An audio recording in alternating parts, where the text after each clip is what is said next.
Hello, everyone. Welcome to the first episode of I Speak.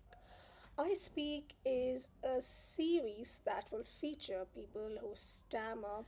My very first guest is Poornima Kulathu. I had stumbled across an article that she wrote on Women's Web, and I was smitten from the very first word. Needless to add, I was completely blown away by her article because it was so wise and so well articulated. Um, I kept looking forward to all the articles that she would write and read them very keenly. I added her on Facebook and I also heard her speak, and she seemed eloquent. So it came as a surprise to me when she posted on Facebook how she stammered as a child. And she shared her story, and it felt like somebody had stolen the words from my mouth and written that post. I could relate that much to her post. So I commented on her post, but I didn't reveal that I stuttered too. Um, I thought I would reach out to her at the right time. By then, the idea to start a support group had already sprung in my mind. Then, when I started Stammer Stars and I was ready to start shooting the episodes, the first person that I reached out to was Poornima, and she very graciously accepted. And it came as a surprise to her that I stammered too. But this is a very exciting episode, and I'm so happy to present it to y'all. So, without wasting any more time, let's start to hear from Poornima. But first, her bio. She is a certified executive and transformation coach with over 25 years of experience across the corporate landscape. Her professional journey began in banking and has since spanned operations, business development, product management, process re engineering, and performance coaching. This diverse background has equipped her with a well rounded understanding of organizational dynamics and the human side of business.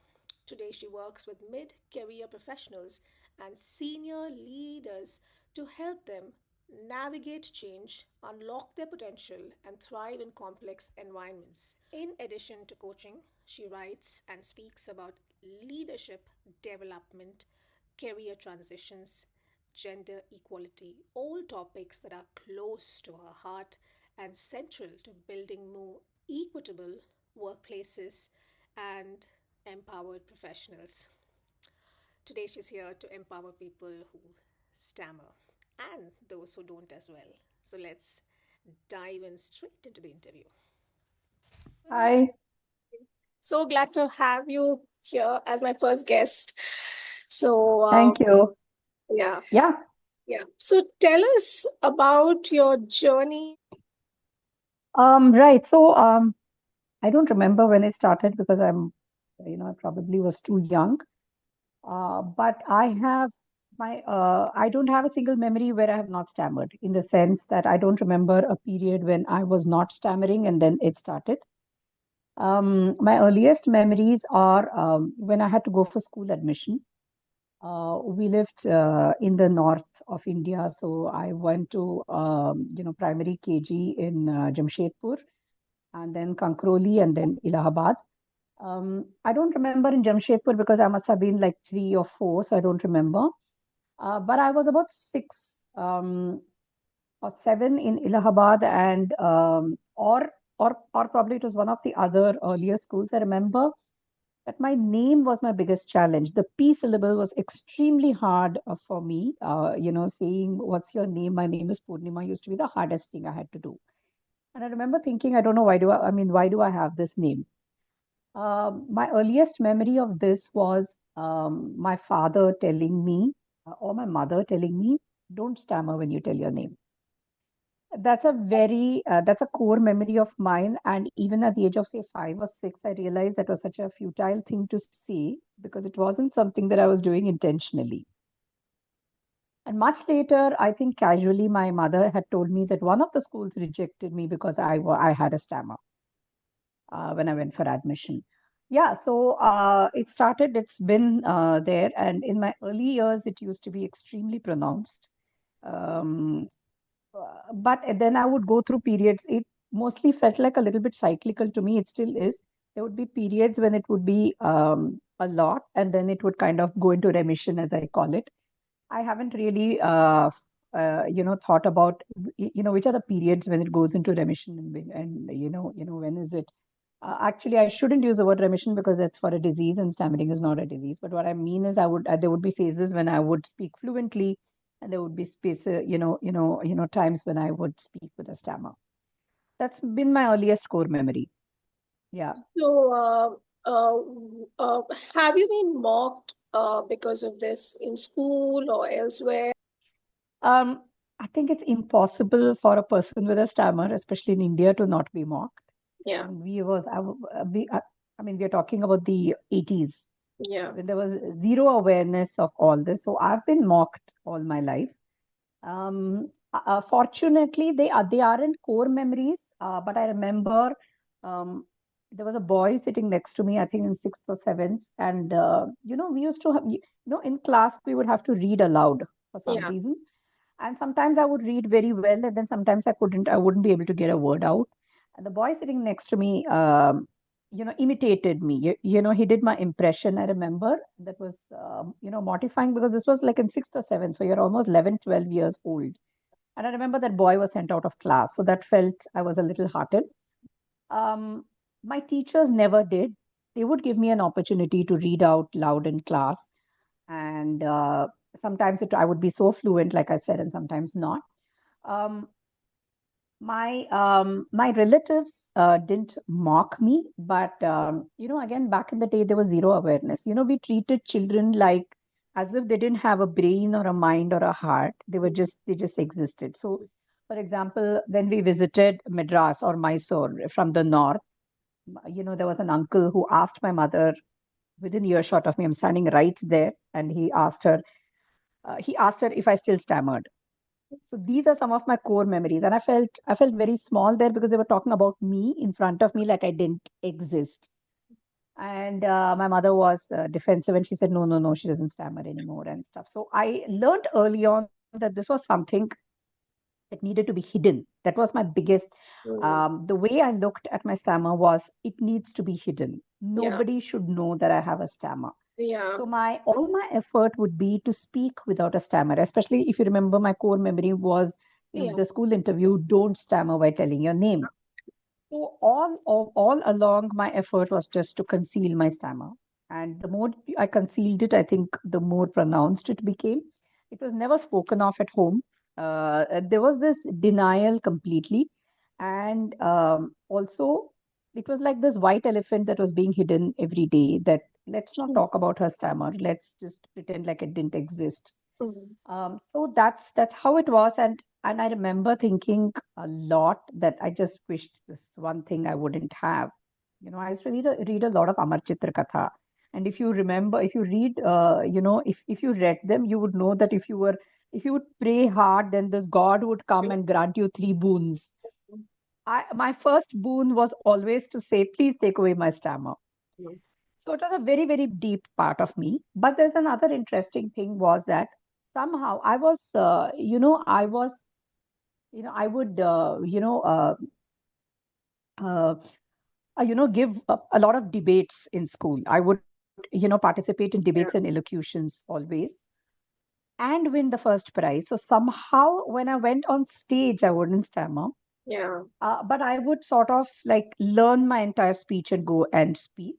But also extempore, I was able to do. I think what really worked for me was that I speak slow.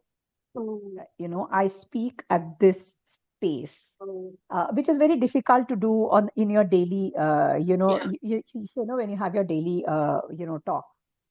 So when I slowed down my speech to this frequency and also started paying attention to something else other than the stammer would not exist. yeah, So when I was on stage, I was only focused on, delivering my speech and looking at the audience reaction, remembering what I had to say from what I had written down or making up words as I went along. So my stammer would go in the background, except the first, yeah, say 30 seconds when I would have to go and say, my opening lines. That was the only time I focused on the stammer.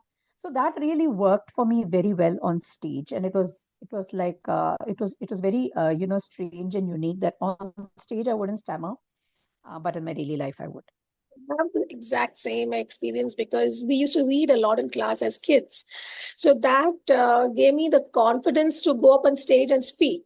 And also, I would take part in a lot of extracurricular activities, which would make me win the first or second all the time. But when it came to making informal talk, I would just go dumb because I was scared where people would judge me because of Yeah. my stammer. So I had very few friends in school, maybe like one or two, because I was just too shy to go up and talk to people Yeah. because kids can be rude and kids can say Kids are something. cruel. Yeah, Kids are and terribly cruel. yeah, yeah. So I would just not talk outside, and people would think Yeah. I'm a quiet, sweet child when I was Yeah. yearning to make friends.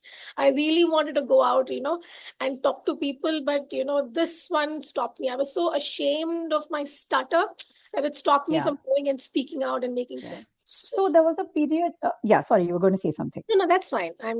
That's fine. Yeah, so there was a period, I think, when I was in sixth grade or seventh grade, when I told you that it kind of felt like it was peaking. It was very difficult for me to make conversation at all. In Mysore, you have the All India Institute of Speech and Hearing, which Yeah. is a national institute. So my parents took me there, surprisingly, even though it was never talked about. And the lady who was my coach or my therapist, speech therapist, she did a few sessions with me and she would make me read, face the mirror and read. And then at the end of it, she said, "You're fine. You don't have a problem that needs to be fixed." Yeah. And she had taught me skills to speak slowly. And she would ask me to speak like this, enunciate every word while speaking. So then I would come home. I was six, I was still a child, right? And then I would forget what she told me. And then I would speak normally. And then my parents would start saying, "Speak slowly, speak slowly, speak." So that became another major thing. Like every time they would say, "Speak slowly," I would remember that, oh gosh, now my stammer is Bad. there somewhere in the background. So I never felt like I could be myself. Also, there are a lot of interesting things. I've done a lot of analysis and research. Mm. I almost, so I have an older sister who's 6 years older. I almost never stammered with her. Never. Even now, I don't. Somehow, I was most comfortable with her. So when I would speak to her, I would almost never stammer. The next was my mother. I was equally comfortable. I mean, to a certain extent. It was only with my father that I would stutter a lot. Uh, One, because I wasn't very close to him. Number two, I could see in his body language that my stutter was playing in his mind, because when I would freeze, Yeah. I would typically block. Yeah. And for me, the block is that there is no word. I can't use a substitute word. Nothing will come out of my mouth. Yeah. It's like I'm frozen in time with my face contorted. It's a terrible thing.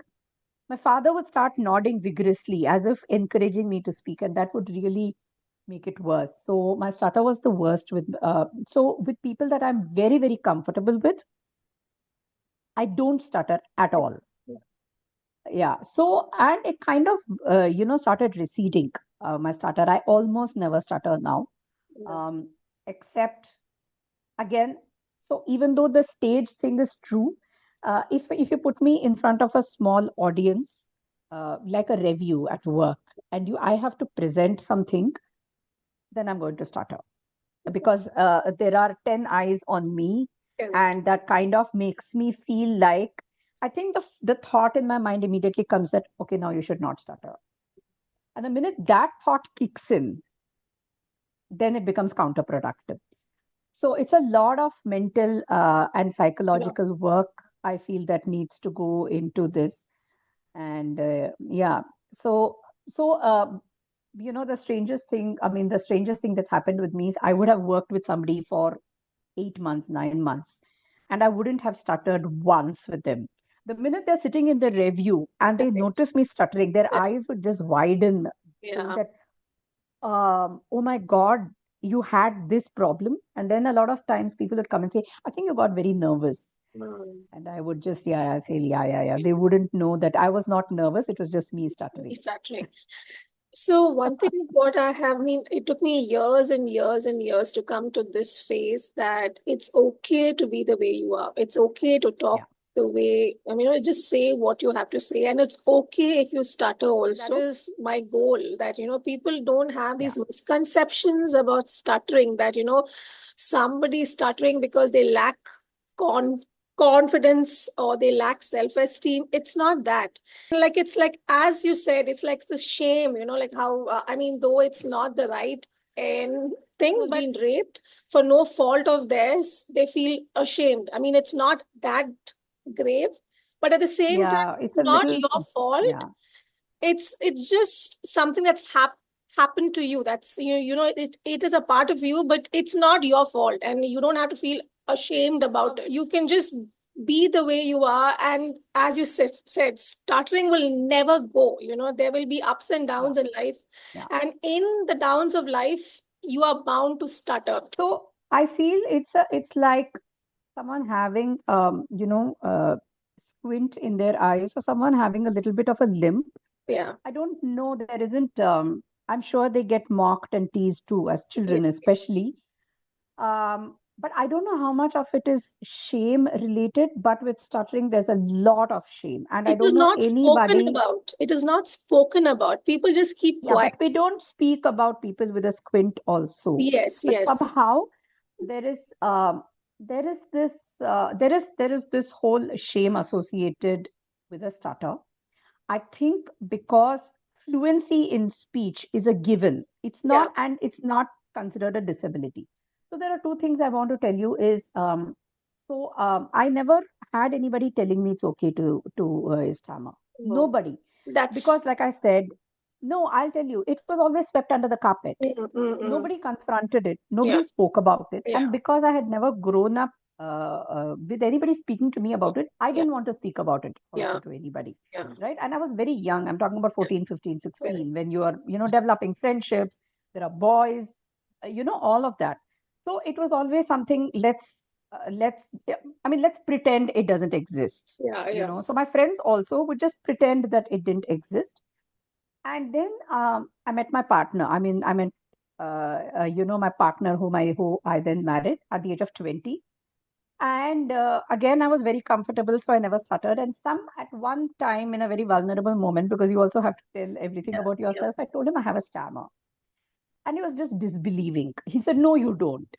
So then I had to, and it was a nice thing, because then he said, I haven't heard you stammer, so I don't know. And he's the first person who was willing to talk about it.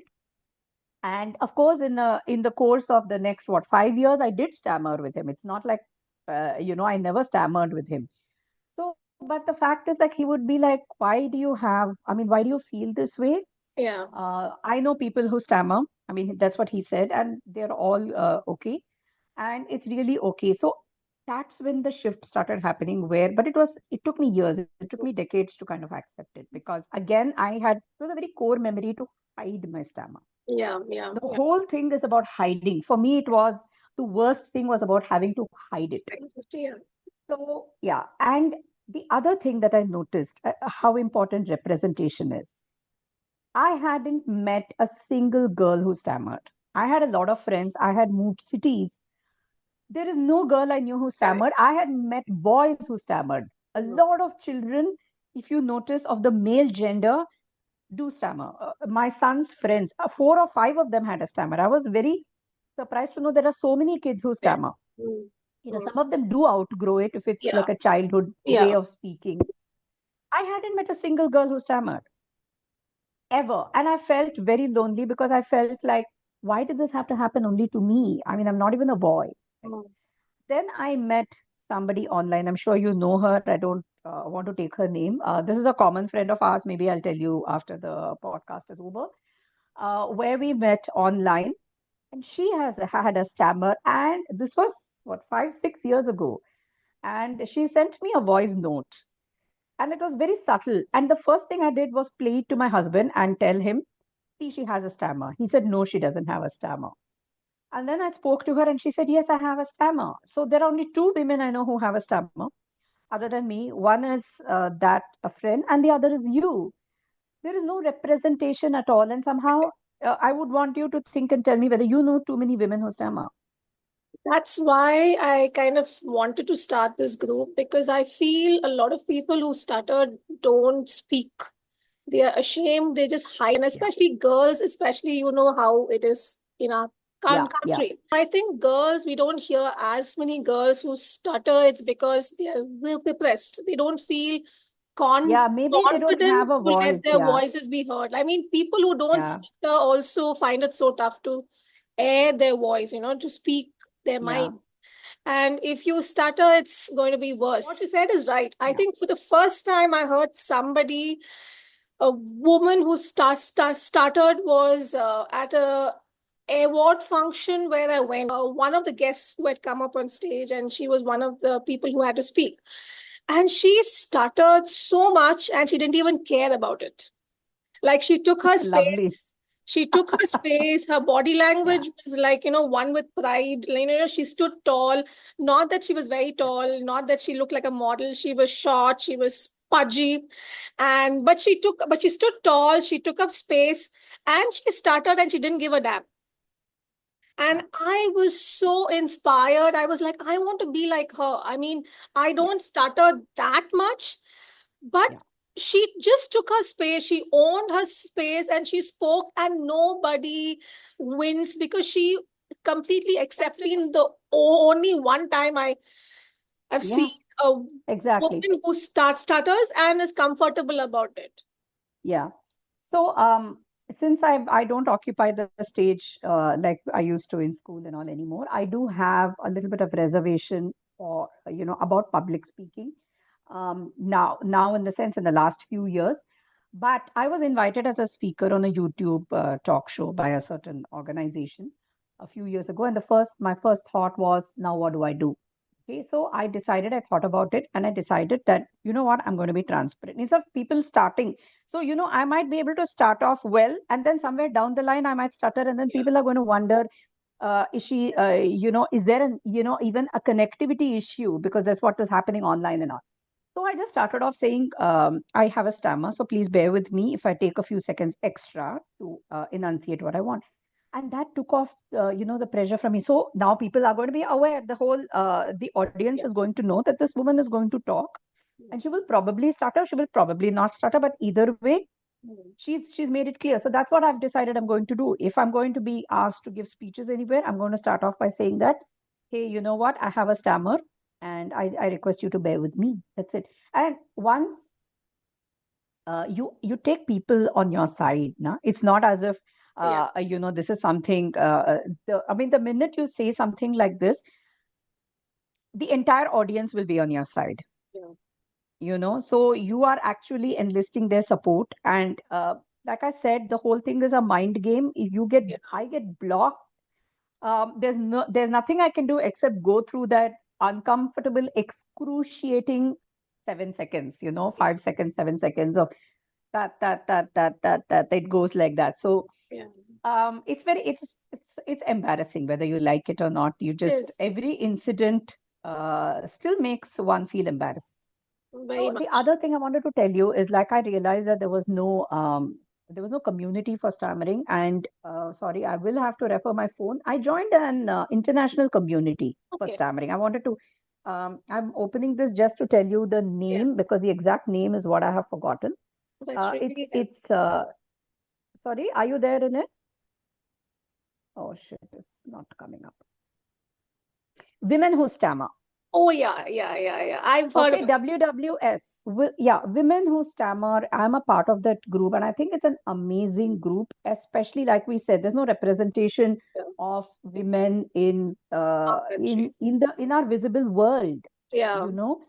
So the kind of topics that are discussed there, of course, people share their feelings and everything, and then I realized that also, stammering is a spectrum. There are some people who stammer very mildly, and there are some people for whom it's a disability.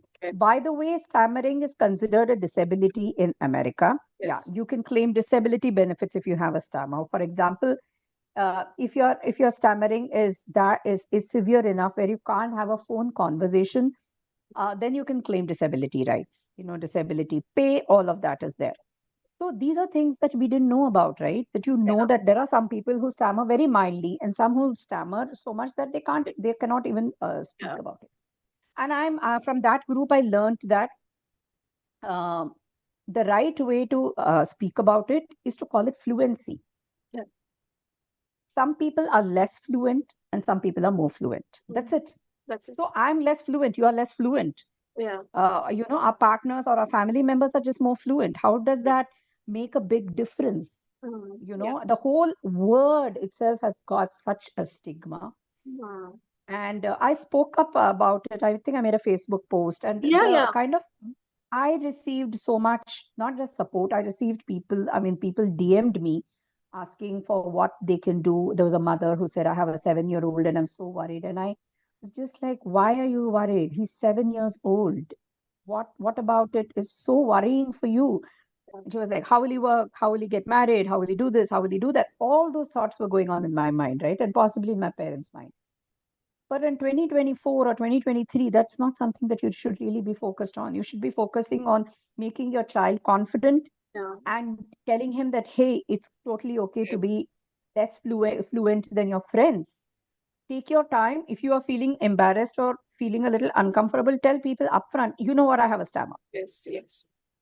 And if you have to equate it with, say, a squint, Yeah. it's visible for everybody to see, Yeah. This is something which is kept He did. under wraps. Mm. Until you open your mouth and speak 15 sentences, nobody is going to know that you have something which could be a near Like disability. when you spoke about the squint, we all Yeah, stutter in some way, but for us, it's in our speech. So yeah, that was a nice way of looking at it. And yeah, another yeah, thing which I read, which was something which I have never thought about it, is to laugh at it, to laugh at yeah, your grammar, to look at it from a light-hearted perspective, which never came to my mind. I was like, because we're so used to being mocked, what if we yeah, laugh at ourselves? So I was like, yeah, maybe I should try that. Maybe I should try that yeah, strategy of yeah, laughing at it and maybe have a thick skin. Let's see how that works. So yeah. But everything starts from childhood. yeah, Unfortunately, it becomes a point of trauma. yeah, It's very difficult then to laugh at your trauma, right? So that's why I'm saying, if you're just treat it casually, okay, my child has a stammer, so what, big deal, and yeah, you open up conversation about yeah, it. It's like, yeah, you keep talking about it, you make casual references to it, and you say you want to do something, you want to read out to me, you don't feel like correct, reading out, it's fine, you want to take 5 seconds extra, that's cool. There's so many ways you can do. The more you keep things hidden, the more correct. the bigger they become in the Yeah, child's eyes. true, It's true. something that they internalize, that this is Yeah, something I need to be ashamed of because my parents are not talking about it. yeah, Then clearly it's something which is serious, heinous, yeah. The shameful. same thing happened in my home also. It was not like my parents shamed me for it, but it's just that they didn't want to make me feel more conscious of it, so they wouldn't talk about Yeah, it. yeah, So that made it worse for me because I used to feel exactly. all the more worse because I was like, where am I supposed to go for help? Whom am I supposed to Yeah, reach out to if nobody speaks yeah, about it? And here I am yeah, having, going through so much, but I don't know where to go, whom to ask for help, and where to reach out. All of us are quiet. We all are just going through this battle in our heads and minds and hearts, and we in our nobody heads. want to speak Yeah, about it. So I think it's really yeah, important that we have the safe space where, we can talk about what we've been through and yeah, figure out things. You have given a lot of tips, like, like speak slowly, have a support group. I think that is very yeah. important. People Very to accept important. you the way you are. I think it's really important to Yeah, have. sorry, not to interrupt.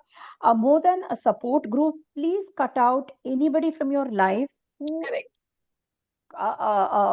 references it in a way which makes you uncomfortable. correct, For correct. example, like you said, let's laugh. We can laugh about it. Oh, You can laugh about it, but yeah, somebody else not should that. not laugh about No, it. no, no, no, no, no, no. And or somebody else just makes a casual comment that makes anything that makes you uncomfortable. True. Cut that person out, or please tell them upfront that you know what, please don't talk to me about this like this. It makes me uncomfortable. That's very important. Okay, yeah, But all this is again for adults, Tina. Correct, correct. As adults, we learn skills Yeah, hard.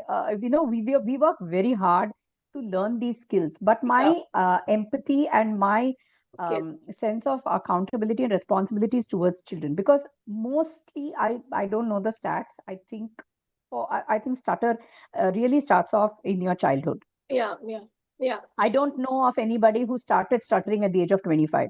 Hmm. It's always, it starts off as in your childhood. And I don't know, what is a child supposed to do. I mean, as a parent today, I know what I would do if my son Yeah, had yeah, a yeah. stutter. Mm. But yeah, there is also an Indian Stammering Association. I don't know Yeah, if you've been there. yeah, yeah. I know I it. joined I joined that, and I'm sorry to say it was, again, it's predominantly male. And I thought maybe I can be active there, and I introduced myself, and my inbox was flooded with all kinds of DMs. Oh So, gosh. Talking yes, these about are this, Indian men, right? no, talking So, about this, I think girls, especially women who start up, it is a kind of a magnet for men to prey upon those insecurities, especially when possibly, you are in your young yeah, adolescent stage, when when you haven't seen much of the world, 20s up to 20s, and still you starter, serious. they may be like, yeah, exactly. So I think that is one very less spoken thing about. Yeah, also, my biggest fear was, how will I give an interview in a job? So, as I grew, my no, I won't say insecurities. They were fears. They were Yes, real yeah. fears that Yes. nobody had addressed for me. Surprisingly, my self-esteem also wasn't low. Yeah, They were just fears, and yeah, if those fears had been addressed, I'd have been just fine. yeah, yeah. And I was a very precocious child, so I would think, 10 steps ahead. So Mm, even at a much younger age, because you see, marriages around you, you hear people talking about the perfect mm, girl and being. I have these fears. Who will marry me? mm, Who will give me a job? Because I can't speak. And like I said, it would ebb and flow. And if you put me in an interview room where the focus is on me and mm, you're asking me questions, I'm going to stammer. mm. Unless I get into the flow and then forget about it. So all my interviews I have stammered. Yeah. So then I realized, and I have got the job. If I haven't got the job, it's not because of my stammer, it's because there Mm, was something else that didn't add up. So these are the kind of fears that one that needs to be addressed, right? mm, Nobody is going. The fact that nobody is going to reject you for your stammer in life. mm. You will not be rejected for a job. You'll not be rejected for Which- anything that involves a speaking role. So we've had these arguments, my husband and I. Sometimes I'm always playing the devil's advocate. Um, if you, I mean, you know me well, so I like to communicate. I feel like I have a flair for communication, both written and oral. So I would have ideally liked to be a trainer. I would have liked to get into a training job, and it's something that I really fancy, but I never did it. I never did it because I know that I can't, and a training jig is for like 6 hours, right? It's a 6 hour long thing. There's no way I can do 6 hours without stammering. I know that, especially when 30 pairs of eyes are on me and I'm going to have to present something, I'm going to stammer. So uh, I have never had that confidence that you can be a trainer and still stammer. I don't think, even now, at least in India, I don't think you will be picked for a training role if you mm, have a stammer. mm. That's what I feel. I don't know. I could be wrong. I never tried it, so I don't know. My mother stammers and she is into the teaching line. I mean, she was a Oh, teacher all her lovely. life. Yeah. And also the person who I spoke to, the one who went up on stage for the first time and she started and all, she is also a teach, te teacher, by the way. Oh, So I kind of think it's oh, okay. it's I possible think, then. Yeah, yeah, yeah. because you Then are I'm in really a glad field that, of yeah. authority. I think, yeah, there will be, and I also taught for a few months, but most of I mean, the feedback was very good, except for one incident where one student mocked the way I spoke, the stuttering part. But other than that, the feedback was very good. Like, things like she is the best teacher that we've had till date from And school. that, in spite of my stutter, people like me for who I was and the way I taught. I think that itself was a huge encouraging with Absolutely. me. So I think it really doesn't Yeah. matter. For me, it's been always introductions. Talk about yourself. Yeah. Then I am like, the minute I come to my name, I am Oh, like you also have a, so oh my tough God. sometimes to speak, and I'm like, oh See, yeah. God, The uh, T and the P, these are hard syllables, you yeah, know. yeah, P, P, yeah, um, I don't know. I think all of them at some point I have yeah, struggled with. I think yeah, S I haven't struggled as much, but yeah, I mean, obviously, when my parents named me yeah, and your parents named you, they didn't know yeah, this. So yeah. yeah, No, you we can't could have blame people. chosen to change our name. No, I love my name. I mean, there are some aspects where I struggle with. So it's Yeah. not like Yeah, I of do it, course. and I think it's okay. I mean, I've come to a point where I'm Yeah. like, this is who I am. I love myself the way Yeah. it is. I love my Yeah. stutter. Absolutely. I am totally fine. If the world has to Yeah. change, I'm going to be the way I'm going to Of be. course. Yeah, yeah, yeah. So that's what the in the post I had written. I had just written the world needs to give us 5 seconds more. Is that too Yeah, much to ask, yeah, really? yeah, And the other thing that I saw in the discussion in the group Women Who Stammer, when we're talking about representation, right? Why don't we have newsreaders who stammer? yeah. Correct. Why don't we have actors who stammer? You There know, are why don't you actors. have, There are actors. no actors who stammer? Yes, I know, you know, Ritik Emily Roshan, but Blunt. Emily Blunt also. Okay, but what I'm saying is, like, when you have a hero, when you have an actor or an actress, why can't it be built into their character trait? For example, if Correct. Ritik Roshan has a stammer, Correct. why can't he be this Exactly. strong macho guy, but who still has a stammer? These things are not normalized. This is a whole new discussion. I think we will take this in a different discussion. We're going to wrap up. Can you share your tips to two groups? The first one to those who stammer, and the next to those who don't. Yeah, so I'm going to share whatever you know, I wish had been told to me. The first is that own your stammer like it's a part. It, you know, because it's a part of your identity. It's like you know, the way you have, you know, brown eyes or black eyes. It is who you are. So fighting it, trying to find ways to hide it or to get past it by causing a lot of stress and anxiety to yourself really doesn't help.